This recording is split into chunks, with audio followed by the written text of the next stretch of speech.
7वी, विषय गणित, पाठ 6वा, घातांक. मुलांनो, तुम्हाला वर्ग माहित आहे. वर्ग म्हणजे काय? तर त्याच संख्येने गुणणे. म्हणजे आपल्याला विचारलं 2चा वर्ग, तर तुम्ही काय करता? 2चा वर्ग म्हटलं की 2 गुणुले 2 बरोबर 4. म्हणजे या ठिकाणी 2चा वर्ग किंवा आता 3चा वर्ग विचारलं, 3चा वर्ग, तर तुम्ही काय करता? 3 गुणुले 3 बरोबर 3चा वर्ग 9. तुम्हाला विचारलं 10चा वर्ग, तुम्ही काय करता? 10 गुणुले 10 बरोबर 100. म्हणजे या ठिकाणी 10चा वर्ग किंवा 3चा वर्ग, 2च्या वर्गामध्ये हा 10 आकडा आहे, तो काय आहे? पाया. आणि हा काय आहे? घातांक. काय आहे? घातांक. आणि हे त्याचं गणिती गुणाकार रूपात आहे आणि ही त्याची किंमत आहे. मग तुम्हाला जर असा विचारलं, या ठिकाणी संख्या दिली, काय दिली? संख्या. नंतर या ठिकाणी पाया त्याचा विचारला आणि या ठिकाणी घात विचारला, घातांक, आणि या ठिकाणी गुणाकार रूप आणि या ठिकाणी किंमत. तर तुम्हाला लगेच सांगता संख्या किती झाली? घातांकित संख्या. घातांकित संख्या 1चा वर्ग विचारला. पाया किती आहे? तर पाया खाली आहे 1. घातांक किती आहे? 2. आणि त्याचा गुणाकार रूपात 1 गुणुले 1. 1 त्याची किंमत किती झाली? 1. तुम्हाला जर विचारलं 7चा वर्ग, तर तुम्ही पाया किती सांगणार? 7. घातांक किती आहे? 2. आणि त्याचा गुणाकार रूपात कसं करणार? 7 गुणुले 7. 7 त्याची किंमत किती झाली? 49. अशा रीतीने तुम्हाला या ठिकाणी काय आहे? माहित आहे. मग या ठिकाणी जर विचारलं की तुम्हाला घातांक, तर घातांक म्हणजे काय? ज्या संख्येचा घातांक 3 आहे, ज्या संख्येचा घातांक 3 आहे त्याला त्याचा घात म्हणतात. किंवा त्याचं वाचन आता इथं तुम्हाला विचारलं 1चा विचारलं, तर तुम्ही काय म्हणणार? 1चा घातांक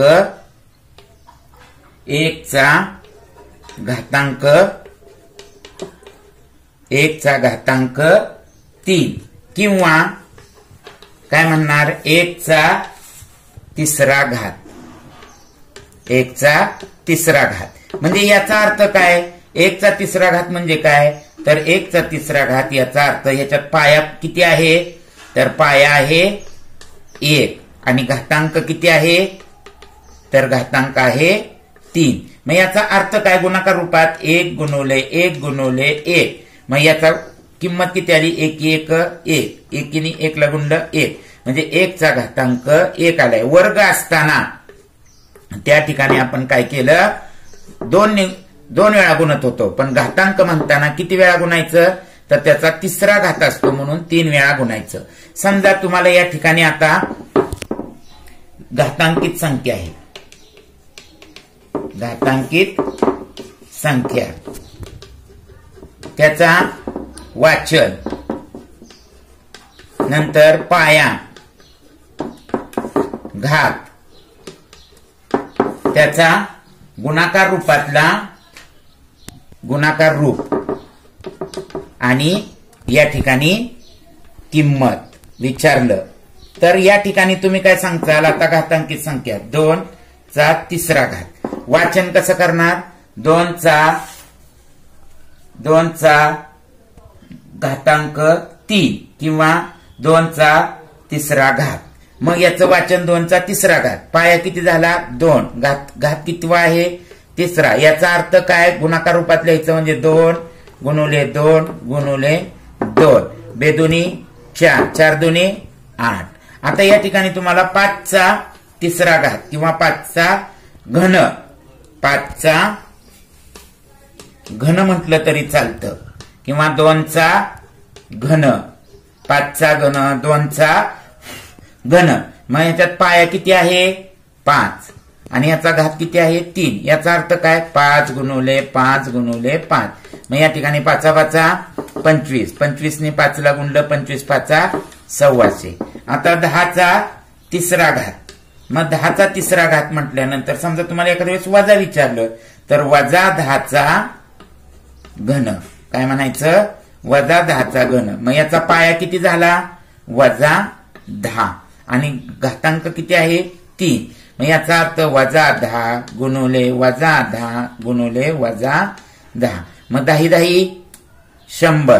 पण हे वजा वजा अधिक झालं आणि वजा वजा अधिक 100 गुणुले इथं वजा 10. मग 100 ने कितीला 10ला गुणलं की त्याला 1000, पण वजा चिन्ह आहे म्हणून याचं उत्तर वजा आलं. घातांकात जर पाया वजा असेल तर त्याची किंमत वजा येते. वर्गामध्ये मात्र वजा वजा अधिक होतं म्हणून या ठिकाणी येतं. हा उदाहरण संग्रह तुम्ही 1 ते 30 चे घन काढा, ते पाठ करा आपल्याला त्या, आणि अशा रीतीने तुम्ही तक्ता तयार करून 1 ते 30 किंमत काढा. यानंतर आता पुढची तुम्हाला जर क्रिया विचारली तर गुणाकार, घातांकाचा गुणाकार विचारलं तर गुणाकारामध्ये आता काय सांगितलं? 7चा 4था घात गुणुले 7चा 5वा घात. आता या ठिकाणी काय होतं? त्यांचे पाये समान आहेत. जर पाया समान नसेल तर गुणाकार होत नाही. पाया समान आहे म्हणजे गुणाकारात गुणाकार करताना घातांकाची काय होते? बेरीज होते. गुणाकारात घातांकाची बेरीज. म्हणून या ठिकाणी आपणाला काय करायचं आहे? गुणाकारामध्ये घातांकाची बेरीज करताना इथं किती घातांक आहे? 4 आणि याचा घातांक किती आहे? 5. म्हणून याचे उत्तर आलं 7चा 9वा घात. यानंतर तुम्हाला जर विचारलं वजा 11चा 3रा घात गुणुले वजा 11चा 2रा घात. आता या ठिकाणी बघा तुम्हाला घातांकाची बेरीज होते. काय होते? घातांकाची पाया समान आहे. या ठिकाणी 11 पाय म्हणून वजा 11 पाया आला. पण घातांकाची काय होते? वजाबाकी होते. मग घातांकाची वजाबाकी होत असताना आपल्याला काय या ठिकाणी दोन्ही वजा वजा आहे. घातांकाची गुणाकारात घातांकाची बेरीज होते म्हणून 3 अधिक 2 बरोबर वजा 11चा 3 आणि 2 5. अशा रीतीने होतं. जर तुम्हाला विचारलं की या ठिकाणी वजा 2/3चा 2रा घात गुणुले वजा 2/3चा 4था घात, तर या ठिकाणी दोन्हीचा पाया समान आहे वजा 2/3 आणि हे कंसात टाकलं आणि या घातांक किती आहे? याचा 2 घात आहे, याचा 4 घातांक आहे म्हणून 2 आणि 4 बरोबर किती आला? 6. म्हणून वजा 2/3चा घातांक 6 आला. अशा रीतीने गुणाकार करत असताना पाया समान असताना घातांकाची बेरीज होते. गुणाकारामध्ये घातांकाची बेरीज होते. आता जर तुम्हाला विचारलं की भागाकार करताना काय होतं? तर भागाकार करताना गुणाकार करताना बेरीज होते. तसं भागाकार करताना 6चा 4था घात भागिले 6चा 3रा घात केला तर काय होतं? भागाकारात घातांकाची वजाबाकी होते. काय होते? वजाबाकी म्हणजे घातांकाची वजाबाकी करायची. पाया 6 आणि याच्यातनं 4 वजा 3 घातांकाची वजाबाकी म्हणून 4तनं 3 गेला, पाया 6 4तनं 3 गेला, 1 उरला. तसंच वजा 2/5वा घात भागिले वजा 2/3रा घात. आता या ठिकाणी पाया समान आहे वजा 2. भागाकारामध्ये काय होतं? भागाकारामध्ये घातांकाची काय होते? वजाबाकी होते म्हणून 5 वजा 3 म्हणून वजा 2ला वजा 2 5तनं 3 गेले 2 उरले. अशा रीतीने आपणाला या ठिकाणी भागाकारामध्ये समजा तुम्हाला अक्षर दिलं p/5चा 7वा घात भागिले p/5चा 10वा घात, तर या ठिकाणी काय होईल? तर p/5चा 7 वजा 10 अशा रीतीने p/5चा वजा 3रा घात अशा रीतीने आपल्याला उत्तर काढता येईल. म्हणजे भागाकारात घातांकाची वजाबाकी होते. समजा एखाद्या घातांकाला 1चा 0 घात दिला, काहीच नाही त्याला, प्रत्येक संख्येला आता 5 आहे तर 5चा घातांक हा 1च असतो म्हणून त्याचं उत्तर 5 येतं. 5चा वर्ग 25 येईल. पण या ठिकाणी जर म्हणजे तुम्हाला एक संख्या दिली तर 1चा 1च आहे, म्हणजे 1चा 1शीच गुणाकार झाला किंवा एकच संख्या आली म्हणून 1, पण 1चा 0वा घात आला तर त्याचं उत्तर मात्र 1 येतं. तुम्हाला सांगितलं 2चा 0वा घात, त्याचं सुद्धा उत्तर 1च येणार. पीचा 0वा घात, त्याचं सुद्धा उत्तर 1 येणार. 100चा 0वा घात, त्याचं उत्तर सुद्धा 1च येणार. अशा रीतीने जर म्हणजे 0 घात असेल तर त्याचं उत्तर 1 येतं. समजा तुम्हाला सांगितलं 5चा वजा 3रा घात, तर याचा अर्थ काय होतो? 1/5चा 3रा घात, म्हणजे वजा असेल ते खाली गेल्यानंतर अधिक होतं. वजा गेल्यानंतर म्हणजे त्याचं गुणाकार व्यस्त होतं. आता तुम्हाला 4/7चा वजा 3रा घात दिलं तर या ठिकाणी तुम्ही कसं करणार? तर या ठिकाणी खालचं वर घ्यायचं. काय करायचं? खाली किती आहे? (7) वर किती आहे? 4. त्याचा धन करताना अधिक करताना या ठिकाणी दिलेला पाया त्याचा अंश आणि छेदामध्ये बदल होतो. अशा रीतीने (3चा अधिक 3 करताना आपल्याला उलटून संख्या घ्यायची. अशा रीतीने भागाकारामध्ये घातांकाची वजाबाकी होत असते व 1 असेल तर त्यामध्ये 0 घात असेल तर त्याची किंमत 1 येते. जर वजा घातांक असेल तर उलटून आपणाला धन करता येतो. समजा आपणाला या ठिकाणी उदाहरण संग्रह 28 तुम्ही सोडवायचा आहे.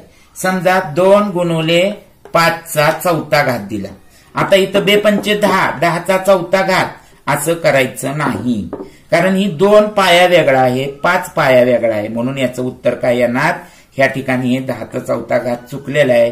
2चा 4था घात गुणुले 5चा 4था घात, अशा रीतीने तुम्हाला दोन्हीला तो घात जातो. समजा 4/5चा 7वा घात दिला तर या ठिकाणी अंश 4 स्वतंत्र आहे आणि छेद स्वतंत्र 5 आहे. या दोन्हीला हा घातांक 4चा 7वा घात येतो, 5चा 7वा घात येतो. अशा रीतीने आपणाला या ठिकाणी लक्षात घ्यायचं आहे. यानंतर जर तुम्हाला घाताचा घात दिला, ही 5 आहे, 5चा वर्ग आहे आणि या 5च्या वर्गाचा 3रा घात दिला, म्हणजे घाताचा घात आहे. काय आहे? 5चा वर्ग त्याचा 3रा घात किंवा 5च्या वर्गाचा घन, 5च्या वर्गाचा घन. मग या ठिकाणी पाया 5 आणि या दोन्हीचा काय करायचा? गुणाकार करायचा. घाताचा घात असेल तर घाताच्या घातामध्ये त्यांचा गुणाकार होतो, म्हणून 5चा 6वा घात. घाताचा घात असेल तर काय होतो? गुणाकार होतो. समजा वजा 7चा किंवा 9चा वजा 2रा घात, त्याचा वजा 5वा घात दिलं तर या ठिकाणी पाया 9 आहे, त्याचा घातांकाचं काय होणार? या दोन्हींचा सांगा बरं काय होतं? गुणाकार, म्हणून (2 गुणुले (5). मग 9ची 9, 5 दुनी 10, पण वजा गुणाकारात अधिक होतं म्हणून याचं 9/10. अशा रीतीने उत्तर येतं. मग आपणाला या ठिकाणी घाताचा घात असेल तर काय होतं? गुणाकार होतो, हे समजलेलं आहे. आता तुम्हाला जर विचारलं 25, 5चा वर्ग किती? तुम्ही काय म्हणता? 25. मग तुम्हाला विचारलं की हे 25 कुणाचं उत्तर आले? तर तुम्ही सांगता 5चं उत्तर आहे. समजा तुम्हाला विचारलं 100, इथं 10चा वर्ग किती? तुम्ही म्हणता 100. मग तुम्हाला विचारलं 6चा वर्ग किती? तुम्ही म्हणता 36. पण हेच जर उलट विचारलं 25 कुणाचं उत्तर आहे? तुम्ही म्हणा 5चा वर्ग. 100 कुणाचा वर्ग आहे? 10चा आहे. 36 कुणाचा वर्ग आहे? 6चा आहे. म्हणजे उलट सांगणे यालाच आपण काय म्हणतो? वर्गमूळ. काय म्हणायचं? वर्गमूळ. आणि त्याचं चिन्ह भागाकारासारखं असतं, फक्त या ठिकाणी भागाकारात ज सारखं असतं. मग तुम्हाला विचारलं 25चे वर्गमूळ, मग तुम्ही लगेचच काय सांगायचं? 25चं कुणाचं उत्तर आलं? 25, 5चं, म्हणून 25चं वर्गमूळ 5. या ठिकाणी वर्गमुळात 100, तर 100 कुणाचं वर्ग आहे? तुम्ही म्हणणार 10चा, म्हणून याचं वर्गमूळ किती आलं? 10. समजा तुम्हाला विचारलं 36चं वर्गमूळ किती, तर तुम्ही काय सांगणार, कुणाचं आहे 36 वर्गमूळ, 6चं, म्हणून 6. म्हणजे वर्गमूळाचं चिन्ह हे अशा रीतीने असतं. मग आपल्याला दिलेल्या संख्येचं वर्गमूळ काढता आलं पाहिजे. समजा तुम्हाला विचारलं 225चं वर्गमूळ किती, मग आता या ठिकाणी तुम्ही पाठ केलेलं असलं तर येणार, पण तुम्हाला जर विचारलं 16चे वर्गमूळ, तर तुम्ही 16चे वर्गमूळ किती सांगणार, कुणाचं उत्तर आहे 16, 4. मग आता 225चं कसं काढायचं, तर आपणाला या ठिकाणी काय करावं लागणार आहे, 225चे अवयव काढावं लागणार, 225. मग 225ला कितीने भाग जातो, 5ने, म्हणून 5 गुणुले 5 20, 5 5 25. परत 5 गुणुले या ठिकाणी 45चे किती अवयव पडले, 5 9 45. या ठिकाणी 5 पहिले, हे दुसरे 5 आणि 9चे वर्गमूळ किती, 3 गुणुले 3. म्हणजे या ठिकाणी 2 2चे समान जोडे आलेले आहेत. 5 गुणुले 5 दोन्ही बद्दल 1 घ्यायचं, 3 गुणुले 3 बद्दल 3 गुणुले 1, 5 त्रिक 15. म्हणजे 225चं वर्गमूळ किती आलं, 15. म्हणजे वर्गमूळ करताना जसं 2 2 जोड्या झाल्या, 5चा वर्ग म्हणून 5 गुणुले 5, तसं या ठिकाणी वर्गमूळ काढताना 2 अवयवाबद्दल एकच अवयव घ्यायचा आणि अशा रीतीने आपण गणित वर्गमूळ काढायचं. आता समजा तुम्हाला सांगितलं 900चं वर्गमूळ काढायला लावलं, तर या ठिकाणी तुम्ही काय करू शकता, या ठिकाणी मगाशी अवयव पद्धतीने तसा दुसरा प्रकार पण दिलेला होता. जर समजा तुम्ही बेने भागलं, 2 चौक 8, 2 पंचे 10, 0 0 450. परत 2 ने भागलं, 2 दोन्ही 4, 2 दोन्ही 4, 2 पंचे 10, 5 ने भाग जाणार, 5 चौक 20, 5 5 25. परत 5 5 9 45, 9ला 3 3 3 1. म्हणजे या ठिकाणी ह्या 2 2चा 1 गट झाला, या 5 5चा 1 गट झाला, ह्या 3 3चा 1 गट झाला. मग 5 5 दुनी 10, 10 त्रिक 30. म्हणजे 900चं वर्गमूळ आपलं किती आलं, 30 आलं. अशा रीतीने तुम्हाला अवयव पद्धतीने आणि दुसरं अशा उभ्या पद्धतीने सुद्धा वर्गमूळ काढता येतं. पण समजा तुम्हाला हे 3 अंकापर्यंत आलं, आता तुम्हाला वर्ग काढताना तुम्हाला 4225 दिलं, तुम्हाला या ठिकाणी लगेच तुम्हाला विचारलं असतं की 45चा वर्ग किती,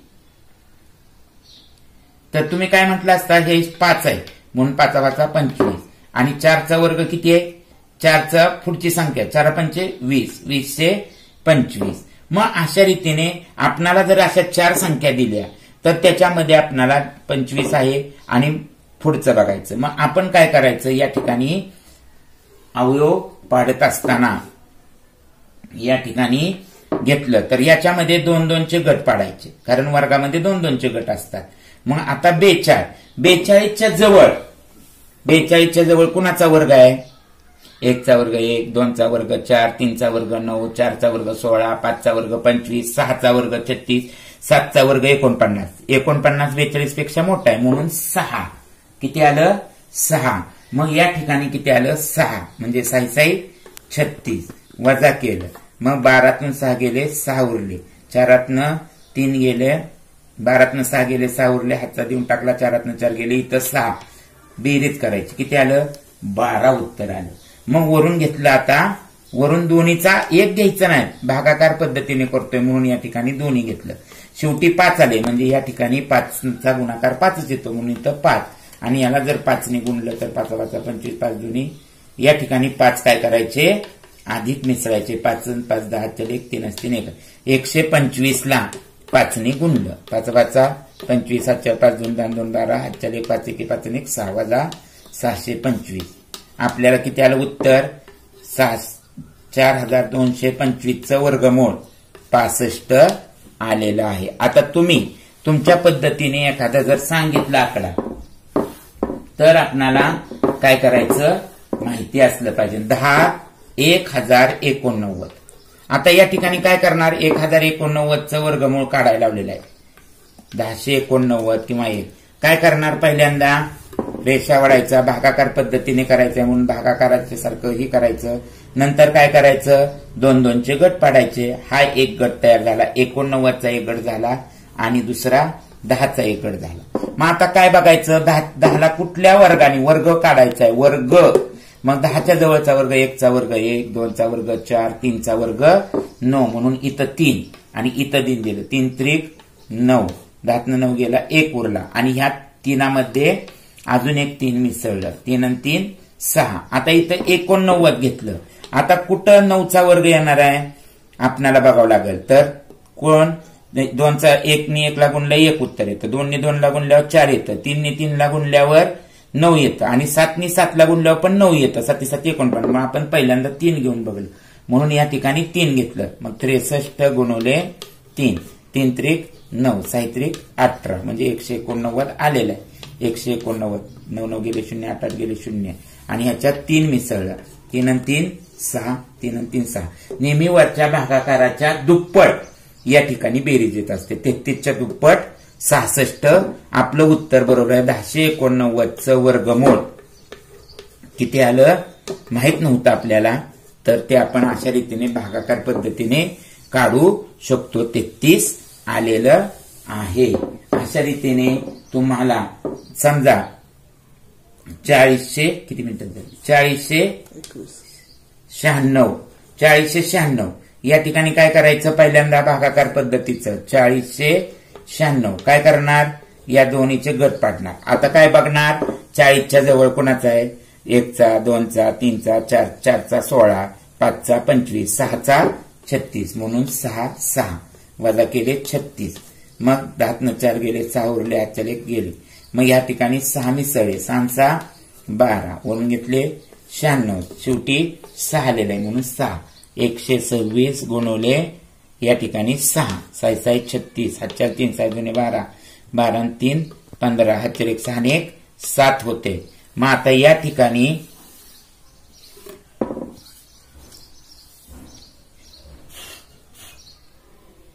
6 घेऊन चालत नाही. मग आता 4चं घेऊन बघूया आपण.